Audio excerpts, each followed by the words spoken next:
قبل ما تطلعوا من بيوتكم شيكوا بين الجنط والهوب، يعني داخل الكفر، الجهة اللي داخل الكفر. خلنا نوريكم شنو فيه، خصوصا الأيام الجاية اللي هي الشتاء. أهم شيء إيده.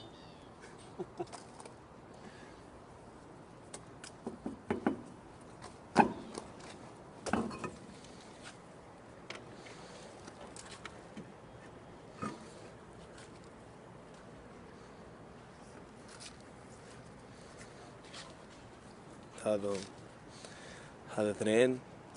الثالث وين الثالث؟ وهذا الثالث هنا.